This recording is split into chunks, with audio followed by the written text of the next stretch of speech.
on zombie apocalypse.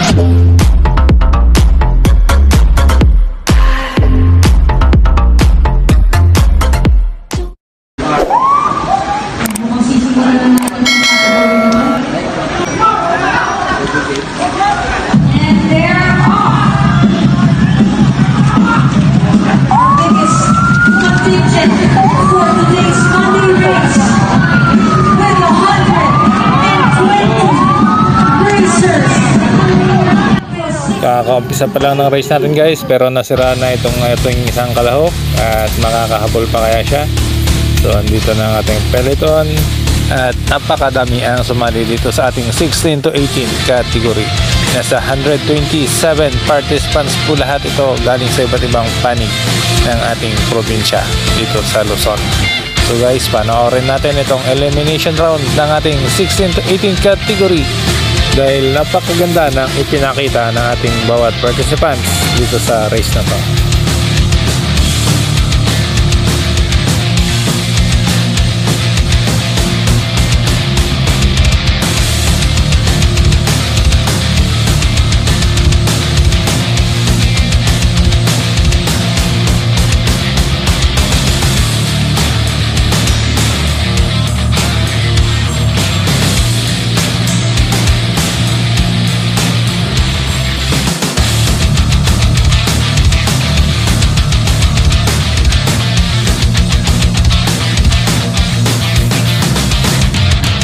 First lap pa lang guys ay mainit na itong ating laban at may dalawa na agad na nagtangkang mag breakaway dito sa ating peloton.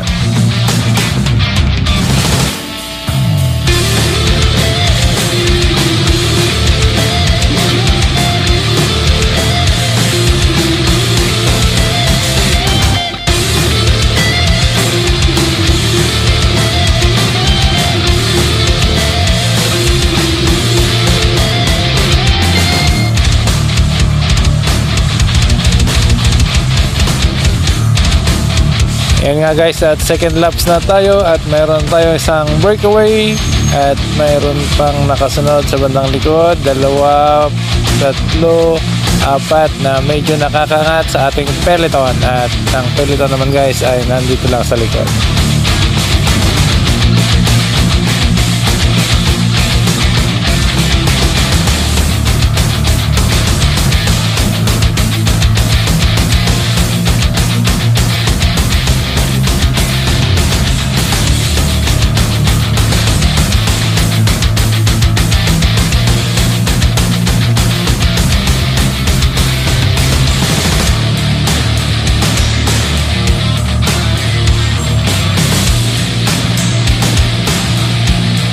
And guys, at nakalayo na ng bagay itong ating unang breakaway at yung ating peloton ay inabutan na yung tatlong kasama na ating breakaway kanina.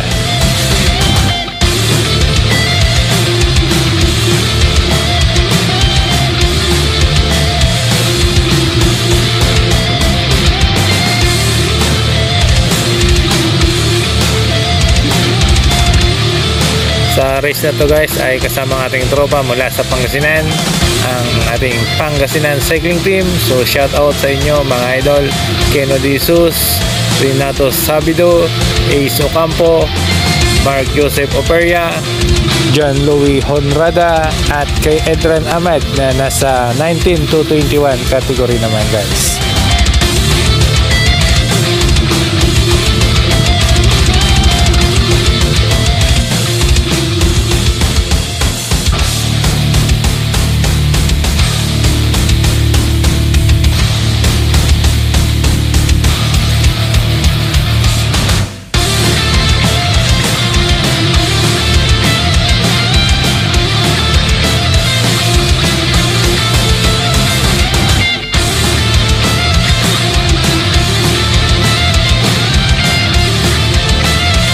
Ayan nga, at nasa third laps na tayo guys at kompleto na naman ang ating peloton.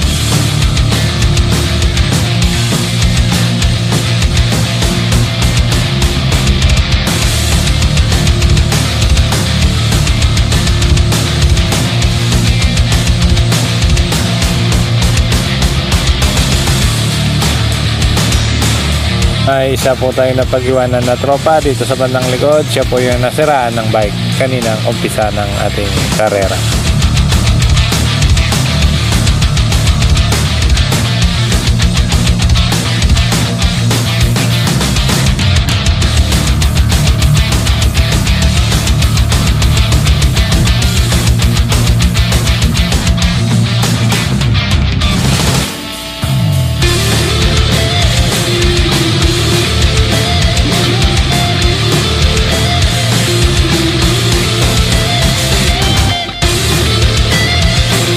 May dalawa na namang nakawala mula sa ating peloton at hinahabol naman sila ng ating grupo dito sa bandang likod.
Okay, 4th laps na tayo guys at wala pa rin nagtatagumpay na mag-breakaway hanggang sa ngayon.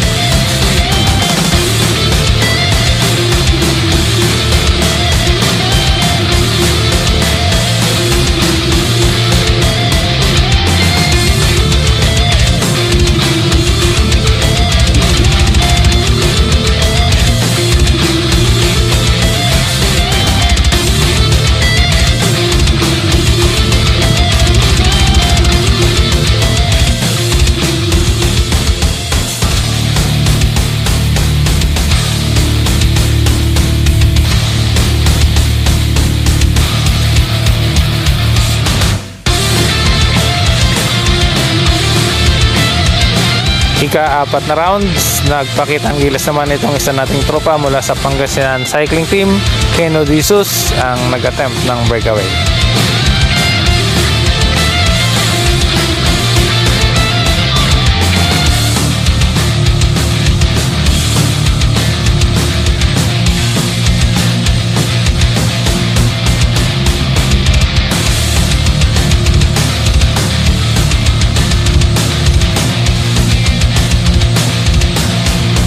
May dalawa pang kalahok naman ang umabol dito sa bandang likod ng ating tropang Pangasinan.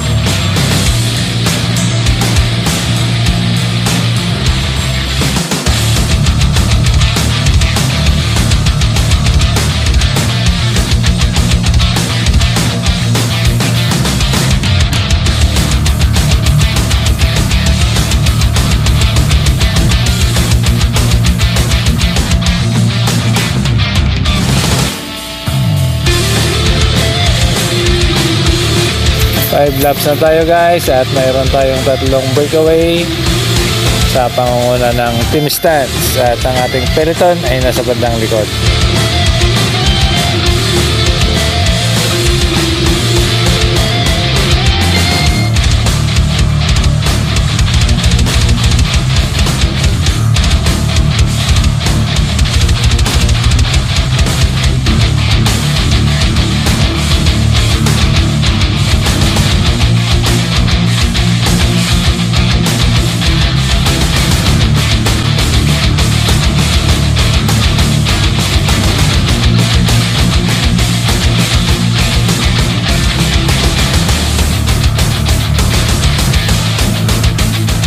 3 pa rin ang ating breakaway guys at may mabilis na humabol ng 2 participants mula sa kanilang likod.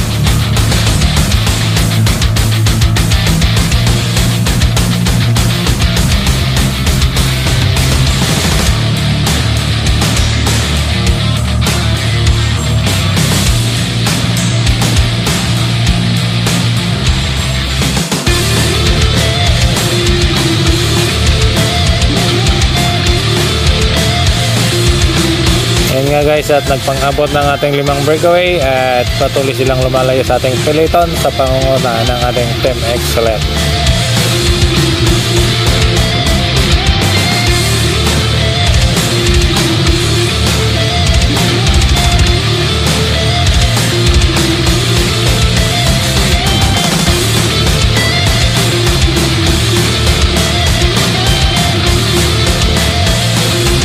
Yan nga guys, at habang nanonood tayo ng ating 16 to 18 category dito sa Batangas Racing Circuit ay nakita natin si Idol Angelo Biker Dod, kaya sinamantala natin yung pagkakataon para magpabati sa kanya. Dito lumalaro apat. Mamaya doon sa may 19 to 22 yata yung anim. Good day mga idol, subscribe kayo sa Francis M Vlog. Si Idol Biker Dod, Yun, no? Angelo. Thank you. Thank you Idol, thank you.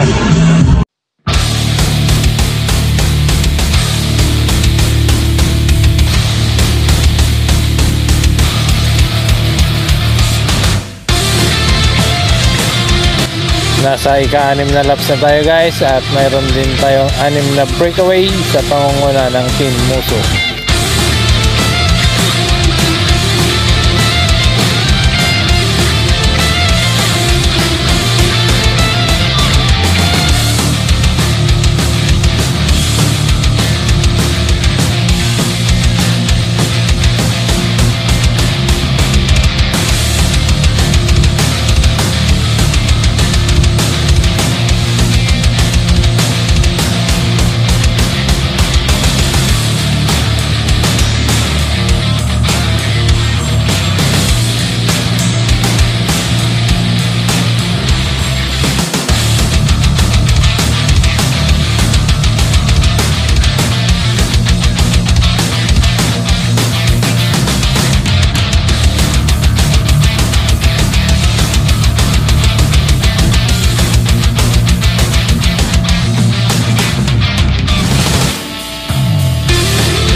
Seven laps na tayo guys dito sa ating 16 to 18 category at Team Muso pa rin ang nangunguna, nakasunod naman ang Go for Gold.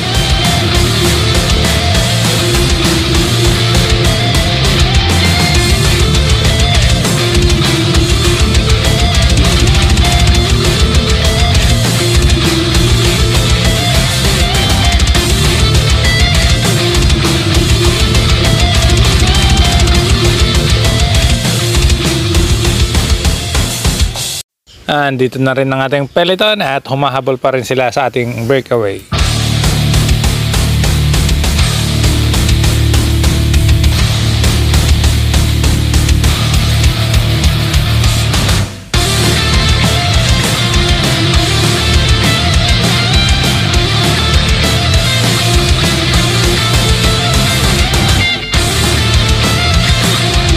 Ayun nga guys, at pabilis na ng pabilis ang takbuhan ng ating 6 na breakaway dito sa bandang harapan. At nakalayo na sila ng bagya mula sa ating peloton.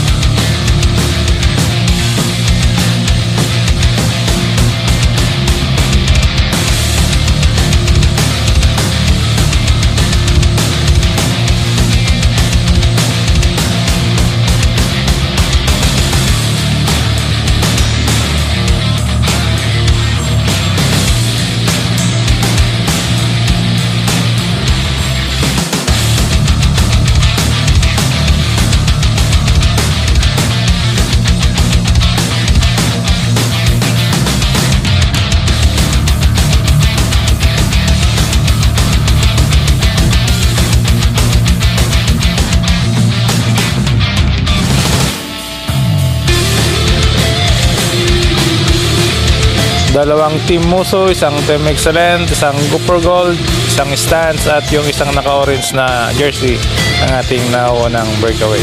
Hindi ko kabisado yung ibang team guys, kaya kung napanood nyo tong video na to at kilala nyo sila, comment down below na lang para sa ating ibang informasyon.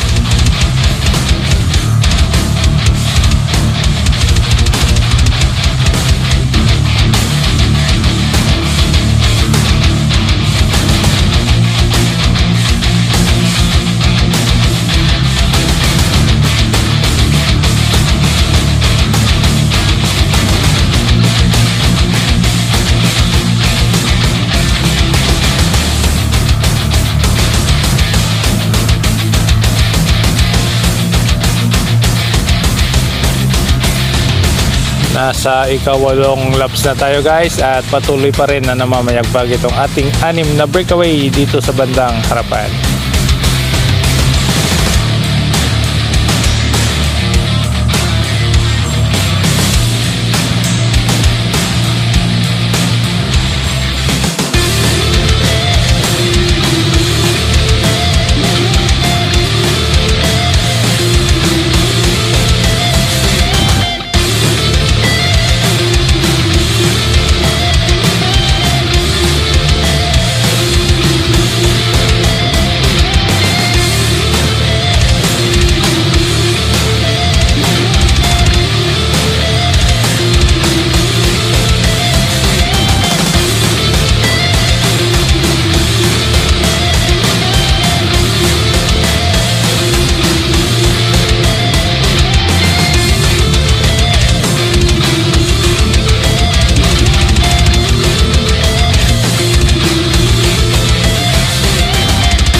Nine laps na tayo guys. So bali last 2 laps na lang ang natitira dito sa ating karera.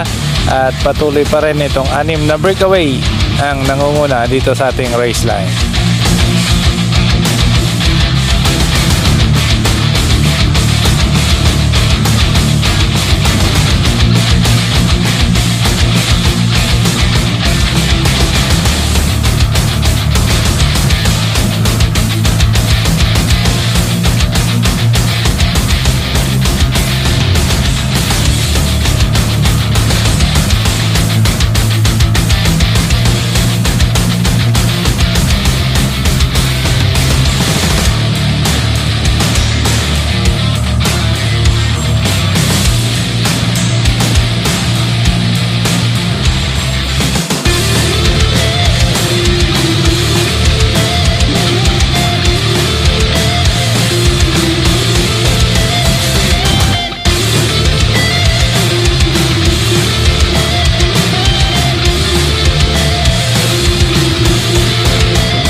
Guys, so bali last lap na po tayo dito sa ating 16 to 18 category.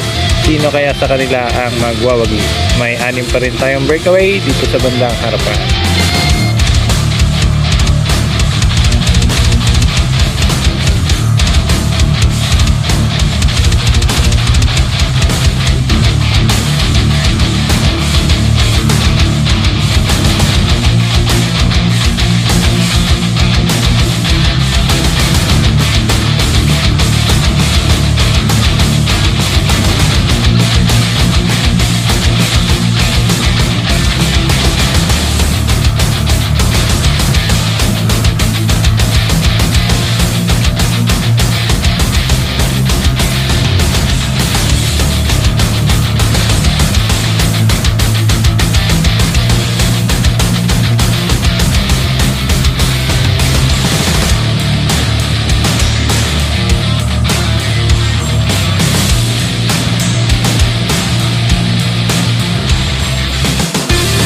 Yun nga, talaga namang bumilis pa lalo ang takbuhan ng ating breakaway dito sa ating last lap guys, at halos umabot na ng 600 meters ang kanilang kalamangan dito sa ating peloton.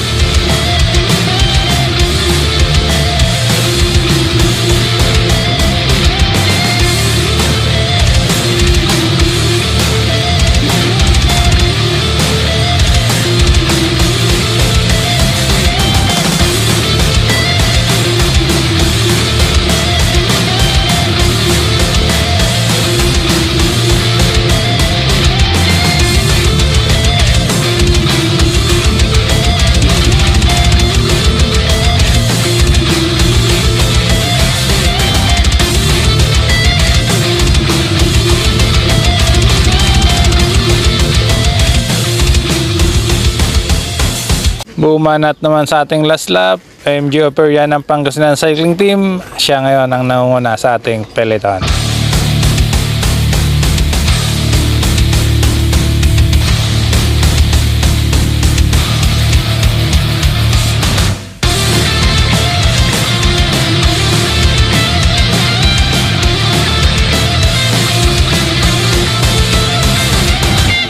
Nasa last lap na tayo ng ating karera guys, pero nagkaroon pa ng aberya itong ating 16 to 18 category at nagkaroon ng aksidente dito sa ating huling parte ng laro. Nasagi ng naka-white na jersey yung isa nating tropa mula sa Pangasinan Cycling Team na si Kennedy Jesus, at siyang dahilan ng kanyang pagkatumba at nagkarambulan na yung iba pa nating mga participants. Yung full video po ng aksidente ay nasa nauna ko na pong uploads. Kung gusto nyo panoorin ay puntahan nyo lang po.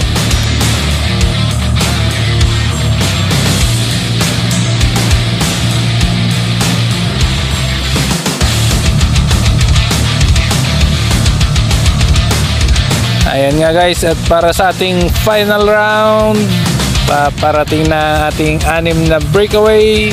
Sino kaya ang makukuha para sa ating final race dito sa ating elimination round ng 16 to 18 category.